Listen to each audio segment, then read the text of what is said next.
11월 2주차 주간 증시 일정입니다. 자, 뉴욕 증시는 FOMC 일정 전후로 4거래 연속 하락을 마무리하고 상승 마감했습니다. 뉴욕 증시뿐만 아니라 유로존 모두 크게 상승이 나왔는데, 자, 우선 글로벌적으로 봤을 때는 중국의 이 제로 코로나 정책이 완화될 가능성이 커지고 있다라는 것에 대한 기대감이 가장 크지 않았나라고 생각이 됩니다.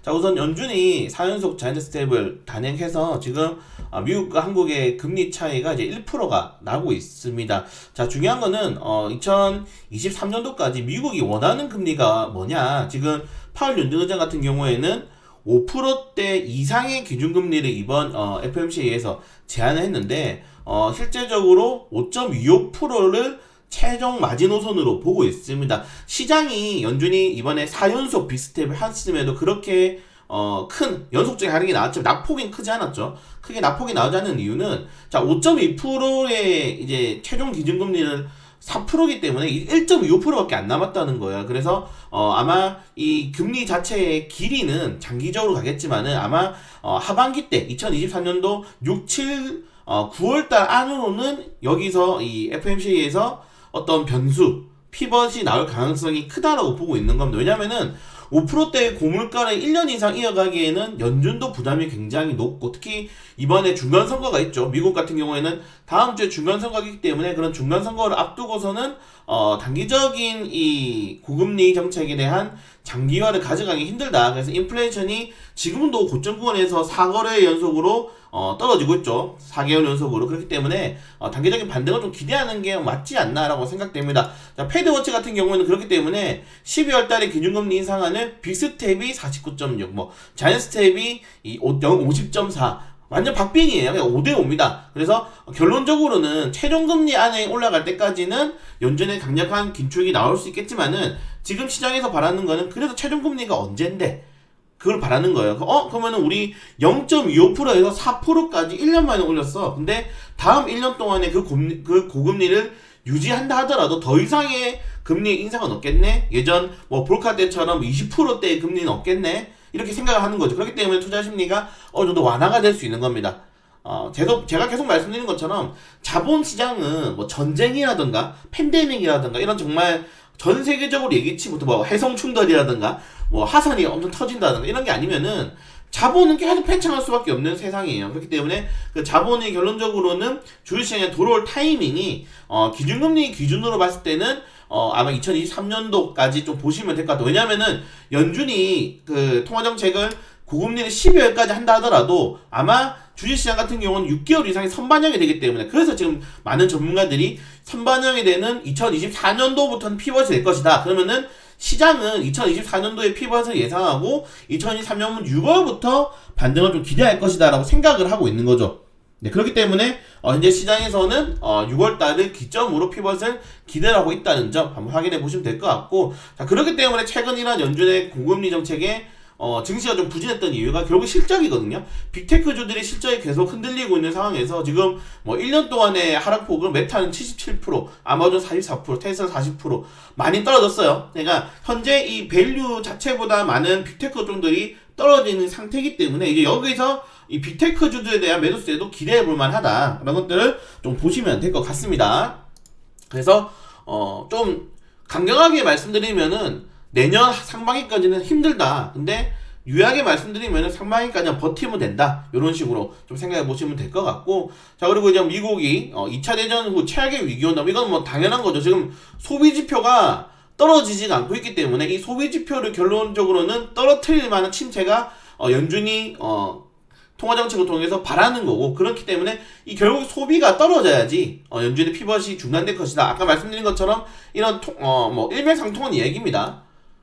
결국 이 소비 심리가 급격하게 떨어지는 거는 경기 침체가 온다는 거고, 소비가 주는 거니까요. 소비가 주면은 기업들의 영업 매출액이 떨어지는 거고, 영업 매출액이 떨어지면 기업들이 투자라든가 채용을 하지 않겠죠. 그렇게 되면은 고용난이 심화되고, 고용난이 심화되면 다시 처음으로 돌아가서 소비가 줄어들고 이렇게 되는 겁니다. 돌아가는 거기 때문에 결국 이 시장 연준에 바라는 거는 이런 경기 침체를 노리고 있다는 점, 그런 것들을 좀 보면 좋을 것 같고요. 자, 그리고 이번 주에 제가 생각하기에는 가장 중요한 좀 이슈가 되지 않나 라고 생각이 됩니다. 자, 이번 주 같은 경우에는 지금 중국 이 코로나 제로 폐지 완화, 완화, 폐지 이런 식가 나오고 있는데, 그로 인해서 지난주에 국내 증시의 상승률이 굉장히 높았어요. 특히 화장품 업종들, 면세점, 더 나아가서 카지노 관련 테마주도 굉장히 많이 올라갔죠.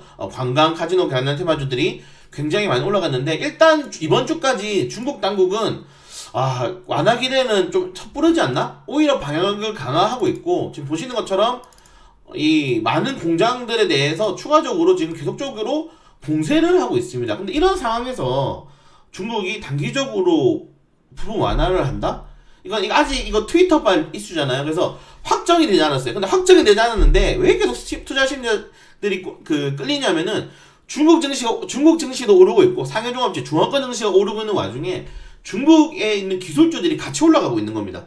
뉴욕 증시에 상장한 중국 기술주들, 우리나라 증시에 상장한 중국 화장품 관련 테마주 이런 종목들이 많이 오르고 있으니까 그런 것에 대한 기대감을 굉장히 현재 가지고 있는 상황이다라고 보시면 될 것 같아요. 그래서 과연 이번 주에 이 중국의 리스크, 특히 가장 중요한 제로 코로나 정책에 대한 어떤 변동성이 나올 수 있을지를 보는 게 중요할 것 같고, 자, 우리나라 같은 경우에는 사실은 지금 당장에 완화하는 것보다는 조금 더 가는 게 나쁘지 않습니다. 지금 보시면은 항생지수가 급락이 나올 동안 코스피 지수가 급등이 나왔어요. 그러니까 지금 시진핑 리스크를 통해서 중화권 증시에서 이탈하고 있는 이런 외국인 투자자들이 일본 증시, 국내 증시로 굉장히 많이 유입되고 있는 겁니다. 지금 9월부터 11월까지 역사적인 순매수 세를 유지를 하고 있잖아요. 거의 4조 원이 넘는 순매수 세를 현재 외국인들이 유지를 하고 있는데, 그런 것들이 국내 증시가 너무 저평가돼서 국내 증시에 대한 호재가 있어서 정부 정책에 대한 기대감이 아닙니다.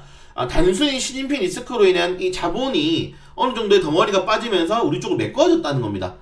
그런 것 때문에 일단은 시진핑 리스크가 지금 당장의 기준으로는 조금 더 진행돼도 국내 증시에는 그렇게 타격은 없다. 외국인들이 결국에는 국내 증시를 선택해 줄 거니까 그런 것들을 조금 보시면은 좋을 것 같고요. 그래서 이 정도 내용이 있고, 하나가 더 한다면은 그래서 이번 우리나라 금리는 어떻게 될 것이냐. 사실 아직 빅스텝에 할 가능성이 없죠. 왜냐면 1% 이상의 금리가 나오는 건 국내에도 부담스럽거든요. 왜냐면 연준이 다음 달에 또 이제 FMC가 있으니까. 그래서 아마 이번에는 최소, 왜냐면 연준은 다음 달에는 베이비스텝은 없어요. 그래서 1%대를 맞추기 위해서는 빅스텝 할 가능성이 굉장히 높아지고 있는데, 그럼 우리 이제 3.5%가 되겠죠. 굉장히 높은 제로 금리에서 우리나라도 1년 만에 현재 3.5%에 대한 기준금리를 했다는 점도 굉장히 좀 주의하게 생각하시면 될 것 같습니다. 자, 그리고 이제 주간 증시 상승태만 보시면은 그냥 건설 업종도 네옴시티, 원자력 발전 업종이 주도했고 2차전지는 여전히 강했다. 한마디로 요약을 할 수 있을 것 같습니다. 보시는 것처럼 관련된 테마주 네옴시티, 건설기기, 원자력 하나의 테마로 잡을 수 있겠고, 그 다음에는 2차전지, 전고체 업종들, 그리고 이제 다른 업종들이 이렇게 많이 2차전지 유지지수 이런 종목들이 많이 올랐는데, 자, 우리 이런 거를 본다면은 이제 확실하게 외국인들은 2차전지 업종들을 주도주로 매수를 하고 있고, 그리고 이런 그 플러스 정부에 대한 정책이 기대감되는 검수 업종들이 탄력이 굉장히 크게 나오고 있다는 점도 한번 확인해 보시면 좋을 것 같아요. 이게 개별 종목의 이슈로까지 넘어가면은 더 강력합니다. 지금 빨간색으로 한 게 이제 네옴시티 관련된 테마주, 인디에프, 코르그룹 상승률이 어마어마하죠. 한 주 만에 65%, 40%대 이런 상승률이 나왔고요. 그리고 이 초록색 같은 경우에는 실적이 개선된 종목들, 이제 실적 시즌이니까, 그래서 실적 시즌이 끝난 다음에는 실적 종목들의 수급은 빠집니다. 그렇기 때문에 실적 수급이 빠지면은 이 실적 수급에 들어갔던 종목들이 또다시 2차전지라든가 이런 네옴시티 건설 업종들, 사우디 원전 테마로 갈 수 있다 이 말이죠. 그런 것들 본다면은 결국에는 이런 내용 종목들을 포트폴리오 하나씩은 꼭 넣어가야 되는 타이밍이지 않나 라고 생각이 됩니다. 그래서 히림 많이 올랐습니다. 이렇게 이런 건설 업종들에 대한 기대감이 굉장히 커지고 있고, 그리고 2차전지 리튬 가격이 굉장히 높게 진행되기 때문에 리튬 관련된 업종들이 탄력이 연속적으로 이어지고 있다는 점도 현재 여러분들이 꼭 이번 증시에 체크를 해야 된다 라고 생각이 돼요. 그래서 이번 주에는 중국에 대한 리스크, 그리고 11월 8일날 중간 선거가 있죠. 굉장히 중요한 이슈입니다. 그래서 월요일은 조금 가볍게 넘어가면 되는데, 자, 중요한 거는 중간 선거 일정입니다. 자, 저는 올려드렸지만은 중간 선거 이후에는 다 올랐어요. 한 번도 1년 동안 오르지 않는 지수가 없어요. S&P 기준으로 다 올랐습니다. 그렇기 때문에 2022년도에도 중간선거 이후에는 증시가 탄력이 나올 가능성이 매우 높아지고, 그래서 시나리오별 업종을 보시면은 여당이 승리할 경우에는 뭐 지금 보시는 헬스케어라든가 소비재, 정보통신 업종들의 탄력이 이어질 수 있고, 야당이 승리할 경우에는 뭐 에너지 관련된 업종들 그쪽으로 조금 수익이 많이 쏠릴 수가 있어요. 친환경 재생 에너지보다는 원초적인 에너지에 대한, 그리고 우크라이나에 대한 이런 정치적인 리스크도 굉장히 변화가 크게 나올 수 있다는 점도 한번 확인해 보시면 좋을 것 같아요. 11월 8일날 정말 큰 이벤트가 있다는 점, 우리 좀 기대감을 가질 수가 있겠죠. 가질 수가 있고요.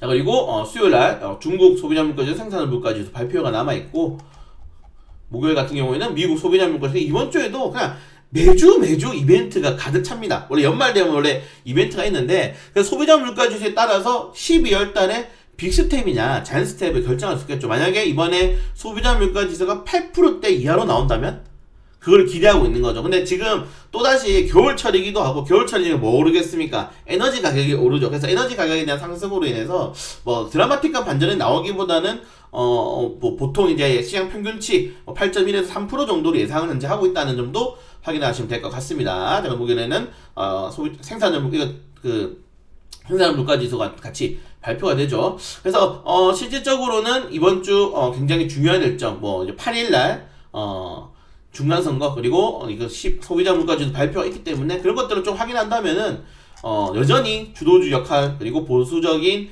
대응을 이어갈 수밖에 없는 시장이 나오고 있지 않나라고 생각이 됩니다. 그래서 이번 주 나쁘지 않은 흐름을 보여줬어요. 전체적인 지수 자체가 코스피 기준으로는 2300포인트를 돌파를 하면서 지금 바닥을 오래 다지고 있는 구간이라고 생각이 됩니다. 그래서 2300이 변곡점이잖아요. 2300포인트를 지지하다가 떨어지면서 연중 신저점을 기록했고 다시 반등을 하면서 올라왔는데, 업종들이 다만 좀 너무 한쪽으로 쏠려있죠. 반도체, 2차전지 업종으로 쏠려있고, 최근에 같이 상승이 나던 바이오는 약간 떨어져 나갔습니다. 그래서 두 가지 업종들의 테마의 상승 랠리가 언제까지 이어질 수 있었지, 저는 이거 중국 관련된 이슈로 보시면 될 것 같아요. 중국 쪽에 리스크가 완화가 되면서 외국인들 돌아가면은 이게 전체적으로 좋지만은 개별적으로 봤을 때는 시장에 자금이 빠져나가는 거기 때문에, 그래서 중국 쪽에 대한 변동성, 그리고 미국에 대한 변동성, 우리나라가 가장 중요하게 생각하는 두 국가가 지금 가장 높은 변동성을 앞두고 있기 때문에 그런 것들에 대해서 우리가 조금 생각을 가질 필요가 있을 것 같습니다.